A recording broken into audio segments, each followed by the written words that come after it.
to episode number 131 of the Cheesesteaks and Controllers podcast, presented by Fox PHL The Gambler, 102.5 FM, 1480 AM, and iHeartRadio. This is Jason Finelli, and I've been away for a bit, not going to lie. Went through a bit of a month hiatus there, had my show that went on, Mary Poppins at St. Francis over in Springfield. That was a good couple of weeks. Then I came down with a bit of a cold, sounded like this for a little bit, probably still will. Maybe might sneak in here, might feel a little, weird voice stuff happening. Just, try to ignore it. Sorry about that. But I had to record something. I had to come back this week. And the reason for that is because it's Zelda week. Yep, Zelda Tears of the Kingdom has released today as you're listening to this. My version is probably downloading on my Switch as you hear this. I'm not sure when I want to be able to jump in myself. I did not review it, was not part of the initial reviews. Although, if you want to check those out, I hope you like the number 10 because there were a lot of them. And we'll get into that. We will start the episode with the what the critics are saying about Tears of the Kingdom. And then I want to move into more discussion about how to get into Zelda, classic Zelda versus modern Zelda, because every time I feel like a new Zelda comes out, this debate starts up again about the classic version versus the new way to play and kind of gauge, what Zelda is now or what it's going to be. And then finally, we'll start with the best entry point for new Zelda players. Is it this new game? Should you try something different? I mean, for all of Nintendo's wacky, eShop preservation sort of things, most, if not all, of the Zelda games are available to you right now, I think with some exceptions. So we'll go through what would be the best one to start with if you were getting into Zelda for the first time at the end of the episode. But first, let's start with that review roundup for Tears of the Kingdom. And oh boy, is this game really impressing people. 97 average on OpenCritic, which is just absolutely absurd. The highest rated game ever on the platform, which is saying something considering Elden Ring was last year and probably was the previously highest rated before that. Thanks to Darren Bonthus over at GameSpot. He provided a very good review roundup, and we're going to go through a couple of the more choice quotes, plus some things that I was seeing on Twitter from folks who had reviewed the game. So let's start with that. GameSpot, their reviewer was also 10 out of 10, Steve Watts. Quote here is, Tears of the Kingdom is a canvas for your own creativity, a book to write your own stories, a world to create your own legends. It gives you back as much as you put into it and beckons you to soar, burrow, engineer, solve, adventure, and explore. And that seems to be, right off the jump, the big takeaway from all of these reviews is the freedom that this game gives you, even more so than what Breath of the Wild gave you. Someone said in their review, I want to say it was IGN, Tom Marks, he said that Breath of the Wild, some areas felt unfinished or they didn't get their full creative vision all the way through, but now playing Tears of the Kingdom, the entire game looks like a rough draft. And that to me was eye-opening. Look, I'm not naive. This isn't my first rodeo. I did not expect Tears of the Kingdom to come out and be panned or like a Redfall situation. No offense to Redfall. I did not expect people to hate it. Did I expect people to like it this much? No. Honestly, I really thought that based on what I was seeing, it was just, I don't want to say Breath of the Wild 1.5 because there was definitely more to do, like the Sky Islands and building things and stuff like that. So I want to say that it wasn't just derivative or just small iterations, but I also didn't think it was going to be different enough to really get people's eyes opening like this. But man, I was wrong. And then Tom Marks, in his IGN review, he continues that the game is an unfathomable follow-up to one of the greatest games ever made, somehow improving upon it in nearly every way, be that with simple quality-of-life improvements, a genuinely exciting story, which we'll get to, or wildly creative new building mechanics that make you rethink what is possible. That is some high praise there from Tom Marks. And speaking of the story, it seems that Ganondorf, his absence in the first game,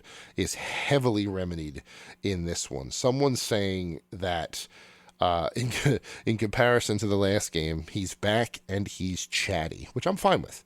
I feel that the first game, that wonder of not knowing what the overall villain, what to expect from the overall villain, and that feeling of, you know, it fitting in with the rest of the game, where the entire game is a curiosity, including the main malevolent force, and you don't see it until the very end, or whenever you decide to take on Hyrule Castle. I appreciated that.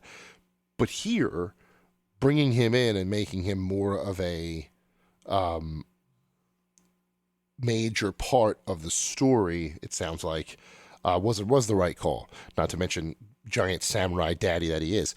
But I like that he's back. I like that he has a more prevalent part of the story, or more focus in the story. At least it sounds like. And then again, I say the word focus, but in a game like this, the word focus, I guess, doesn't really apply because it's so open-ended. I was reading Times, another GameSpot article, How Long to Beat Tears of the Kingdom, said that 50 hours is probably a minimum, right? If you just do the story things, you're going to be in this game for a long time. And if you want to complete everything, you're looking at 100 plus hours. So saying that anything is a focus is a bit of a misnomer, because you can't really focus on anything other than whatever you decide to do when you first turn the game on in that moment. Little chunks of the story, a side quest here, a discovery there. That's what you're focusing on. Obviously, when you get back to the main story beats, you can talk about the main players like Ganondorf and Link and Zelda there. But it's not really, you can't really say that this game is focused, because it's so open. It's so much to do, at least based on the reviews that I've been reading. Jordan Midler from VGC, another 10 out of 10, says the game reinterprets Breath of the Wild for the better. Instead of removing all the aches and pains of that game, it completes the circle by adding gameplay-based solutions to annoyances and encouraging you to let your imagination run free. Easily one of the very best games on the Switch. Again, freedom, imagination, words that are going to be coming up. But big one here is the not removing the aches and pains of the old game, but completing the circle. So instead of taking away breakable weapons, they just allowed you to make weapons out of anything. That was one of the coolest parts of that one reveal from about a month ago, I would say, maybe a little more, where they were creating bomb arrows on the fly, or creating weapons by sticking two items together right then and there. That, I think, is huge for this game. I think it's going to be one of the biggest parts of the entire game, is seeing people experiment with different ways to take on enemies using just what's around them. There's a very primal survival sort of feeling to that I imagine is a big part of what's making this game feel so good for the folks that are playing it.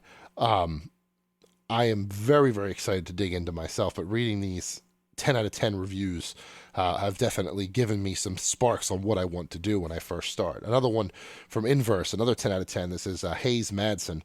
The game is so much more than a sequel, a total reimagining, there's that word again, of what Nintendo did with Breath of the Wild in 2017. There are still some minor quibbles like cooking and clumsy horse controls, but all of that pales in the face of the many, many things this game does right. And I do not like to hear about the clumsy horse controls. That was a problem that I had in the last game. But there is a horse-related thing that I saw from Kinda Funny on YouTube. They do those. They had a short from Blessing Jr., who no, that's not his name. It's not Blessing Jr. It's from Blessing, who said that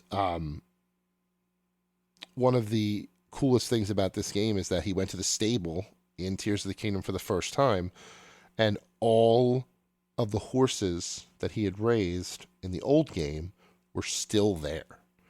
So it takes the whole having to train a horse thing right out of the equation. I love that. That's one less tedious task I have to do, allowing me to jump right back into exploration of the entire world. Yes, please. That's fantastic. More of that, please. But yeah, I'm not excited. I didn't expect this to be completely without quibbles, but it sounds like if cooking and horse controls are it, I think we're in a pretty good spot. Nintendo Life, also 10 out of 10, a glorious, triumphant sequel to one of the best games of all time. Unfiltered bliss to lose yourself in for hundreds of hours. We can't wait to see what the world will do with the game. And that is one thing that I am, now that the game is out in the public, I am excited to see. Again, going to the experimentation of the weapons and stuff like that, what players decide to do in this high fantasy sandbox, essentially, that they've been given to build, or to, the way they approach battles or puzzles or things like that. I had already seen in some gameplay, I think it was GameSpot's gameplay, actually, they built this massive, flying raft with guns, laser guns, for lack of a better term, underneath it, and they flew it to a sky island with a bunch of enemies, and that raft took out most of them, and then he jumped down and slashed the rest of them. It was very Star Wars-esque, but in Zelda. And that that really piqued my interest. I am curious to see what goes on there. So here's one that is not a perfect score. It is 9.75 out of 10 from Game Informer. Might as well be a perfect score. From Kyle Hilliard, good fella, friend of the show. Did not get the same goosebumps exploring Hyrule as I did in the past, but I did experience new emotions both on a granular level from solving individual puzzles and on a larger scale by going back to one of my favorite video game locations. They say you can never go home again, but I adored returning to Hyrule with all new tools. That I can get behind that. I imagine that's something I'm going to have to feel for myself once I start my playthrough. But hearing that, it still invokes those sort of reactions or emotions after spending, dozens of hours in the world in the first game, and now coming back to spend dozens of hours more, the fact that it still can elicit those feelings out of players is very good. Games Radar with a 4.5 out of 5. Game builds on what Breath of the Wild did previously. We heard that already. And with a platform like that to work on, the result can't help but be fantastic. Though with the occasional hiccup in execution, the end result is a game as broad as it is deep, and something that comfortably justifies the 6-year wait. And then the final one here, Eurogamer, 4 out of 5 stars. An astonishing, quite literally top-to-bottom sequel, adding complexity and splendor to the formula without sacrificing its enchantment. Wonder if Edwin Evans Thurwell is a Magic the Gathering player with a phrase like sacrificing the enchantment. But, yeah, so Zelda good, y'all. I mean, if I could really sum this up in 3 words, Zelda good, y'all. There are some caveats, obviously. If Breath of the Wild wasn't your jam, this may not be your jam either. There are still some things from the previous game that annoyed people that are still here, like the weapons grading, the grading system, and the aforementioned horse controls and cooking and things like that. But it sounds like these are minor squabbles or minor. What is the word I'm looking for? Minor complaints, let's just say, in the grand scheme of the entire game. And I'm thinking that even problems of before are lessened based on the decisions that they made here, as described earlier in one of the other reviews. So yes, the gaming media world was enamored with this one. Reviews were absolutely bonkers. 97% top critic average on on OpenCritic for Tears of the Kingdom. Not a surprise that it's reviewing well, but it is a surprise that it's reviewing this well, if that makes sense. So let's go to the top 5 on OpenCritic for 2023 so far. Tears of the Kingdom takes the first spot. Resident Evil 4 Remake is second at 92. The surprise Hi-Fi Rush coming in number 3 with an 89.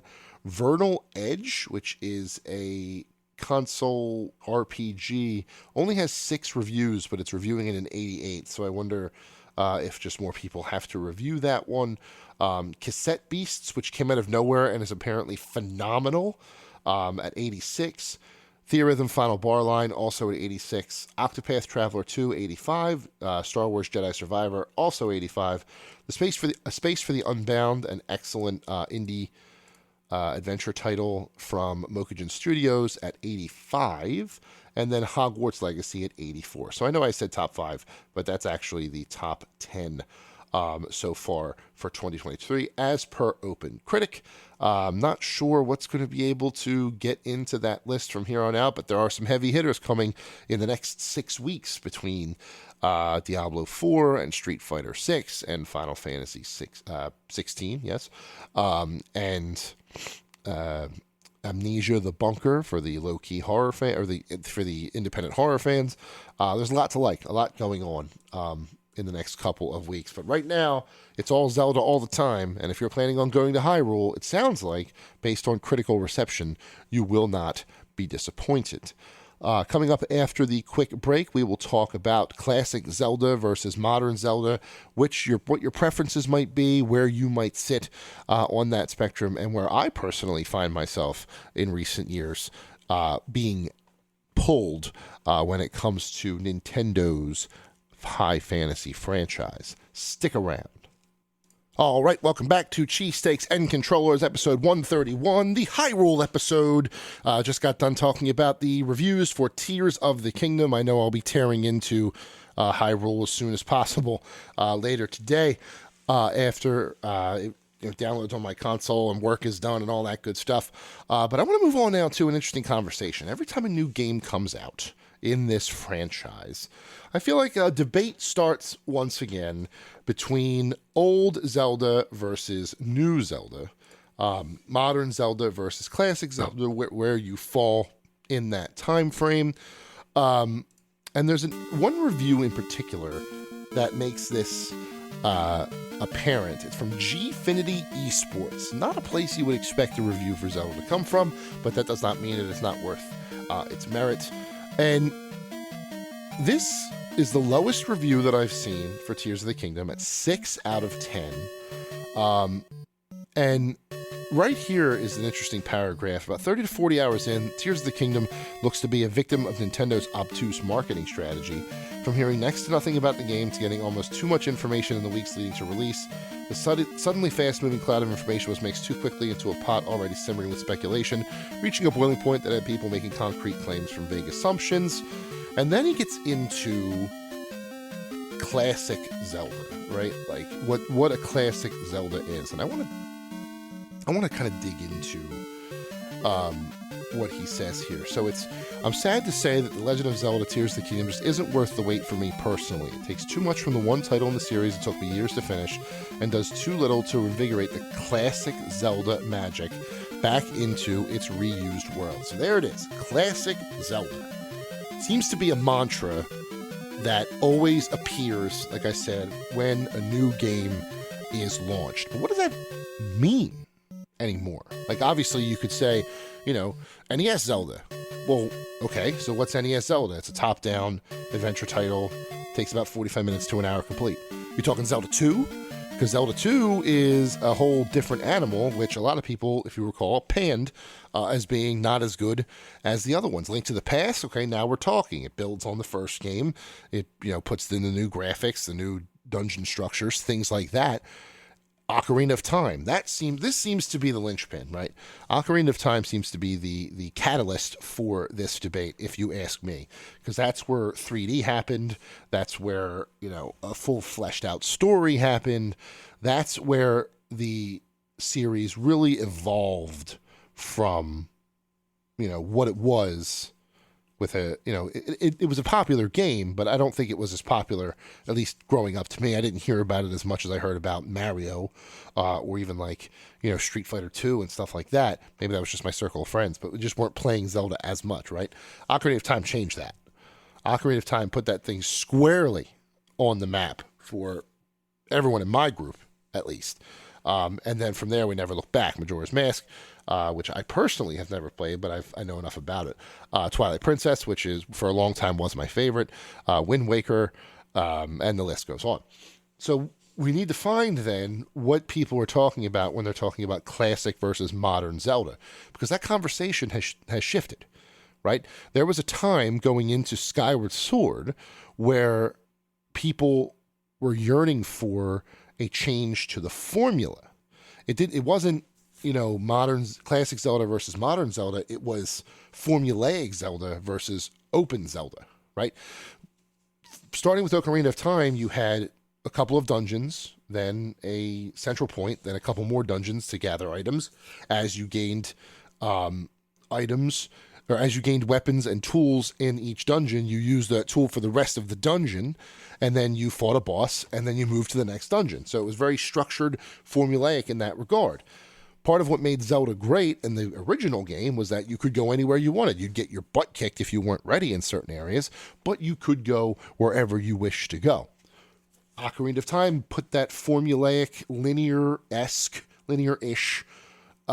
structure into it. And it followed that through Majora and through Wind Waker, although Wind Waker's ocean gave the presentation of an open world. You could sail wherever you wanted, but you could only advance the story in certain places. There wasn't as much. There was some discovery in Wind Waker. It's an interesting outlier, but I don't think it was as fundamental to that feeling as people might think. At least not now. Then maybe, but not now.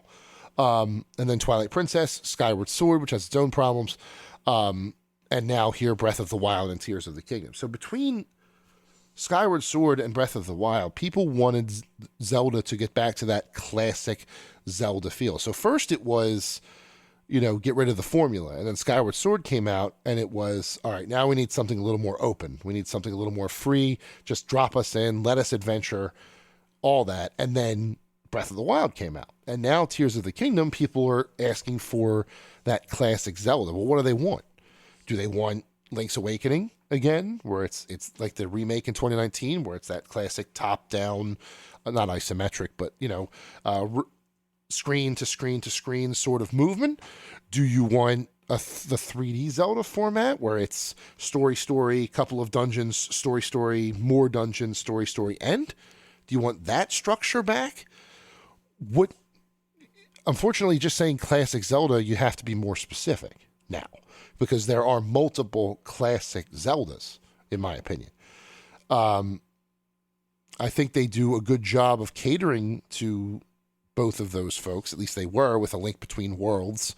And then when Skyward Sword, when that came out at the time, Skyward Sword, let's not forget, still has one of the highest regarded single dungeons in any Zelda game ever. The motion controls were, poop, and doing things like dowsing were admittedly very dumb, but when it shone, it really shone. It was really, really well designed in certain places. Twilight Princess, same thing. I loved Twilight Princess. For a while, it was my favorite Zelda of all time. More than Wind Waker, more than Ocarina, more than Link to the Past, more than all of them. I loved the darkness to it, right? Like the whole Twilight realm really appealed to me.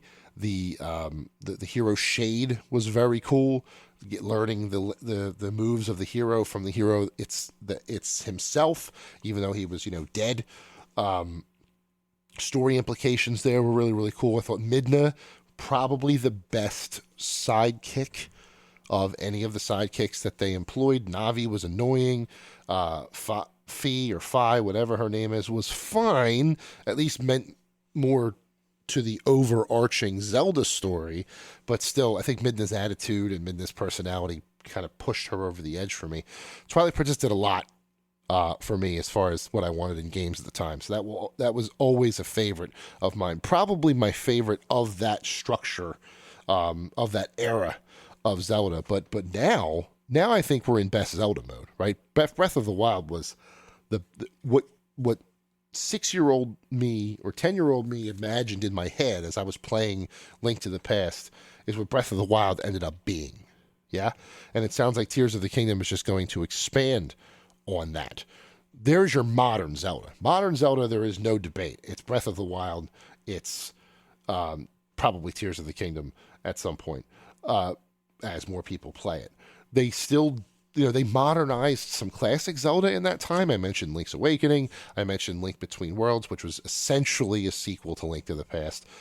So there has been some modernization of the classic formula, but I think now there is a clear divide from where modern is.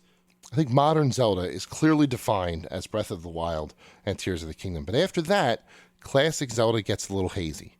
And you need to be a little more specific. You can't just say, I want classic Zelda again, because that could mean any one of a multitude of things.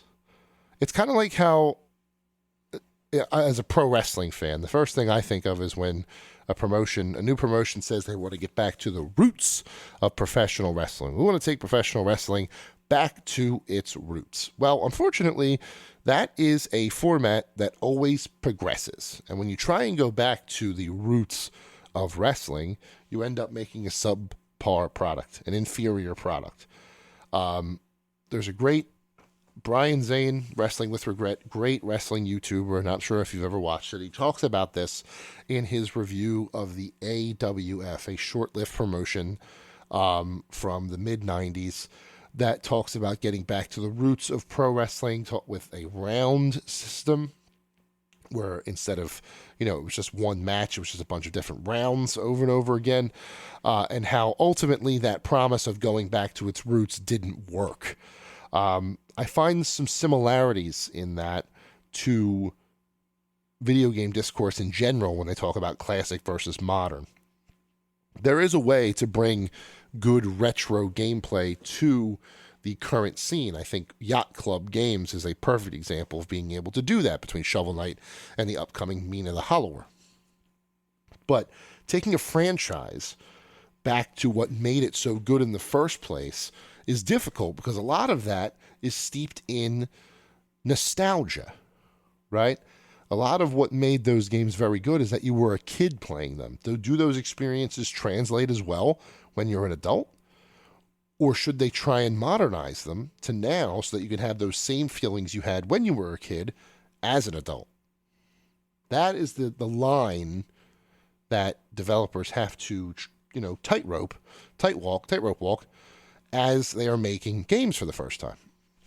As they're designing a new game for the first time, I should say, in a franchise. I'm fine with something like Tears of the Kingdom. Keep building, making things more modern. Eventually, you're going to get to a point where it's too big, and then players will have what I call a paralysis of indecision. They'll turn on a game, they'll have 50 million things on their map to do. They'll decide, screw it, I'm not doing any of these. They'll walk around for an hour and then turn the game off. That's what I call playing a Ubisoft game in this day and age. But with Zelda, I don't think there's ever going back to classic Zelda. You're going to have classic-esque. You're going to have a modernized classic, let's call it. But you're never going to be able to go back to the feelings that Link to the Past engendered. You're never going to be able to go back to the first time you turned on Ocarina of Time. That's never going to happen. You're going to have the first time you turn on a modern Zelda and how that makes you feel, but it's not going to be the same, similar maybe, but it's not going to be the same as what classic Zelda made you feel like. So I think ultimately, the whole classic versus modern Zelda debate is pointless, right? I mean, if you want a classic Zelda format, that's fine, but it's going to be a modern version of it. If you're pining for Link to the Past so bad, just go play Link to the Past, right? Zelda needs to modernize, and in Tears of the Kingdom, it sounds like they've done that by building on the last time they modernized in Breath of the Wild.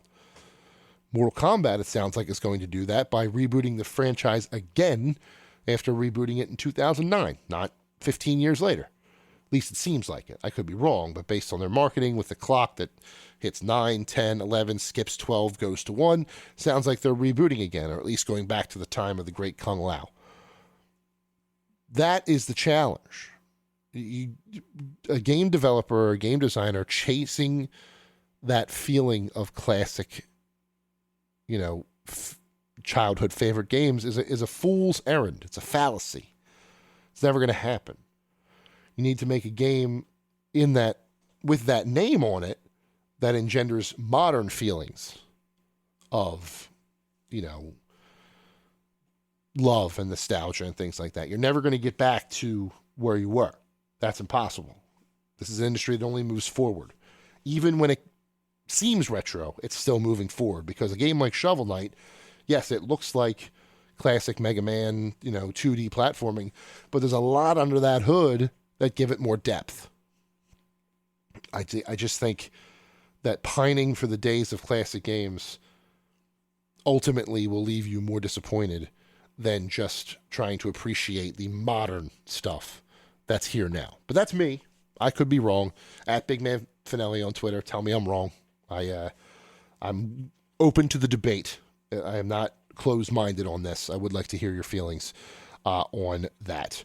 But after the break, we're going to get into the best way to enter Zelda. If you've never played a Zelda game before and you're wondering what the hype is all about, what would I suggest to be the starting point for a new person coming into the franchise for the first time? And I'll just say right now, spoiler alert, it is not Wand of Gamelon on CDI. You can be safe in that knowledge. Stick around. All right, welcome back to Cheesesteaks Controllers, episode number 131. Zooming right along here to the final segment of the show, and we've been talking about the new Zelda. We've been talking about classic versus modern, but now we're going to talk about a good entry point. What is the best entry point for someone who is brand new to the Zelda franchise, has never played the game before, but wants to get into it, wants to see what this whole Zelda thing's all about, what's with this guy running around in his green pajamas, and, figure out maybe which game they want to play in the franchise for the first time. I have a couple of ideas of where to start, and it would depend, honestly, on that person's particular tastes. If they don't mind, if they're an older gamer, right? If they're like my age, mid-30s, potentially older. I almost said late 30s. I am not late 30s yet. Don't you put that on me. If they're around my age or older and they've been playing for a very long time and they've played old retro-style games, just didn't put Zelda on their radar, maybe they were a PC player, or maybe they were more into platformers when they were a kid, or like me, they when they were first growing up, they were more into Mario and Punch-Out, Street Fighter, and stuff like that, and didn't really get into the adventure stuff until later. I would be comfortable saying the first Zelda or Link to the Past. Right, for that kind of person who has retro-style gaming under their belt in some regard, I would go back and play the first one. It's 45 to 50 minutes. Go in and do it and enjoy it and love it, and then you'll understand. Maximilian Dude, one of the best fighting game YouTubers on the planet, recently played the first Zelda for the first time on his channel. That was exactly what I'm talking about. The kind of reactions he was getting, being a gamer for as long as he has been, is what I imagine someone else in his position would do. So if they're an older fella or lass who has been playing games for a long time, like me, then I would say, Zelda 1 or Link to the Past. Zelda 2, I would not say first. I would tell them to play it, but just to get the feel for how the franchise has iterated in the past. I would definitely not start them with the Adventures of Link, just because that is a major barrier, and they would get the wrong impression of what the entire franchise is if they started with the first NPC you can talk to, or one of the first, saying, "I am Error." I just don't think that would work out for them very well. So I would not start them with Adventures of Link. But if they're a little younger, right, if they're, let's say, mid to early 20s, and they started playing around PS2, GameCube era, something like that, then I would say something like Wind Waker, Twilight Princess, maybe Ocarina of Time 3D specifically. I feel like Ocarina of Time for 64, as great as it was at the time, visually has not aged as well as other Zelda titles. So if you didn't play it then, you may not get as much out of it as it pertains to the wonder of being in that world, if that makes sense.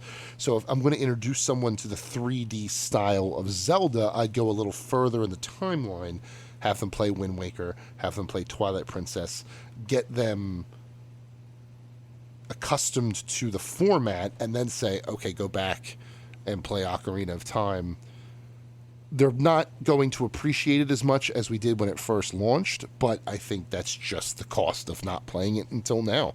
Whether they weren't old enough to play it then or weren't interested in it then, I think that's the issue, because while gameplay, it's, you know, it's where it's one of the main reasons Zelda is where it is today.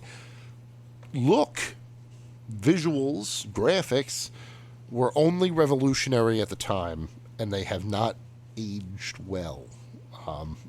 Ocarina of Time 3D does a good job of bringing it into a more modern look if they have a 3DS or access to a 3DS. But if they don't, Wind Waker, with its timeless cartoonish style, or Twilight Princess, which also, you know, isn't comparable to today either, but also is not as blocky, let's say, polygonal, as N64 was, would be a good start as well.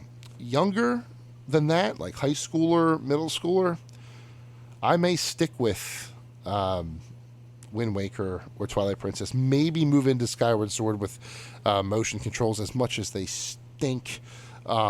Skyward Sword HD on Switch is a good bridge there, as it kind of lessens the whole dependence on motion controls. Still uses them to a point, but not as much.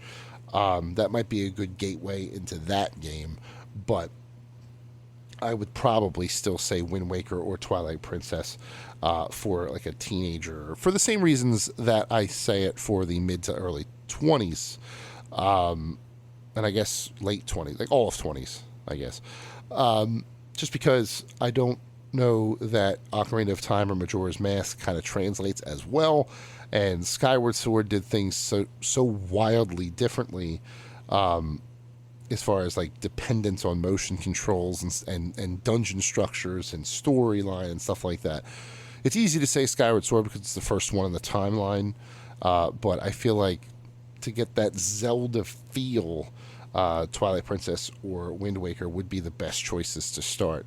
And then for the younger folks, I would say Breath of the Wild or Tears of the Kingdom, just because of how much you can do in these games. Like my daughter, Liv, at the age of 1, was able to run around Breath of the Wild and, you know, look around, jump on stuff, shoot all of my shock arrows into the sky somehow, just tinker around. It's very much Super Mario Odyssey in that regard, where you can have someone with high skills who's doing all the things you need to do and getting all the items and stuff like that, or you can have a young kid who's just mucking around in a world, jumping on things and seeing what works and what doesn't. And I think the Breath of the Wild, Tears of the Kingdom are the best for that. So ultimately, the answer to what is the best entry point for the Zelda series, in my opinion, is how old you are. It depends on how old you are, how old the person that we're talking to is. There is no one clear, this is the Zelda you need to start with. It is not a, you know, binary question, for lack of a better term. There are multiple answers here, depending on the age and experience of the person who's asking the question. Now, are you going to find a lot of people who have never played a Zelda game before? No. I imagine that there are plenty of gamers who have played at least one, but I don't think that it's as ubiquitous as some people make it seem, and I feel like if you're going to introduce the franchise for the first time, you need to be careful in how you do it, because if you take someone who is, you know, a gamer for 30 plus years, maybe they played Elden Ring and they loved it, and you throw them right into Breath of the Wild, they're going to say this, I mean, didn't I do this in Elden Ring? Right? So you want to take them back to the retro era, let them see how it started, and build them from there. Someone who is younger, like high school age or just out of like college age, they may not be ready to go back to retro if they were even into retro at all, and they may not be interested in a full-on 100-hour open world, do whatever you want sort of game. So you have to find that middle ground in a place like Wind Waker or Twilight Princess or something of that ilk. Link Between Worlds on 3DS would be a good option too, if they wanted to try something that was retro with a more modern feel. Ocarina of Time 3D, same thing. But a lot of people may say Ocarina of Time as the first one, and I just don't know that that's going to do what the person suggesting it would want it to do, right? They say that because it's the most popular Zelda game or the most famous Zelda game or what have you, but ultimately that is a tough nut to crack now, thanks to its limited visual identity and to the now sort of rudimentary dungeon designs. Back then they were great, but now they're just kind of there, right? Ocarina of Time, as much as I love it, does not age as well as some people would like it to. I know that's a hard pill to swallow, but it just doesn't. It's not. It's a fundamental part of the industry now. It's a fundamental building block to where we are now, but it is one that definitely has its cracks, and one that shows its age more than other timeless classics, if you ask me. It's not to say it's not a great game. It is one of my favorites of all time, and will remain so. It will definitely be one of the highest regarded games I ever play. But I have to be honest with myself. It's not perfect. It's definitely not perfect now. And there are better games in the franchise to be that first one. I would recommend anyone getting into the franchise to play it eventually, but I wouldn't lead with it. Whether they're, a brand new, 10-year-old kid playing games for the first time, or they've been playing games for 30 years like I have. I wouldn't lead with Ocarina of Time. And some people might find that controversial, but I just don't think it would be a good first Zelda game for people. I think there are better options. And I also think that the question is completely dependent on who's talking to you. Is it a veteran of gaming who's been playing for 30 years and just didn't have a Nintendo or what have you? Or is it someone brand new to gaming who's playing a game for the first time? That's how you have to approach these things. You can't just pick, this is the Zelda you should start with. That's another fallacy. It's another fool's errand.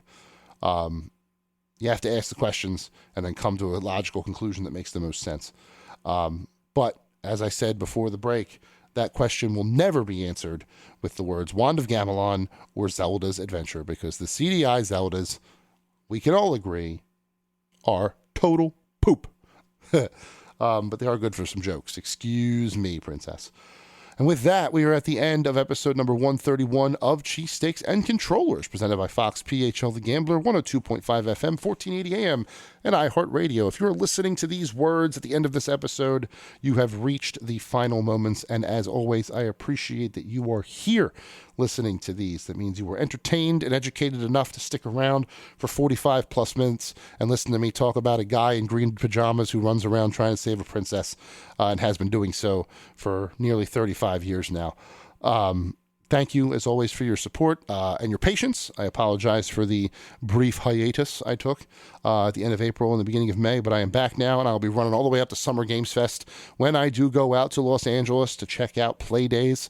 I will be in attendance for Jeff Keighley's Summer Game Fest Live YouTube Theater in Los Angeles. I will be there as well, just hanging out, and I will be seeing some stuff and some things while I am out there with a full report the week I come back for sure. And hopefully maybe some interviews. I can talk to some folks and let you listen to their voices about the things that we are playing on the floor at SGF.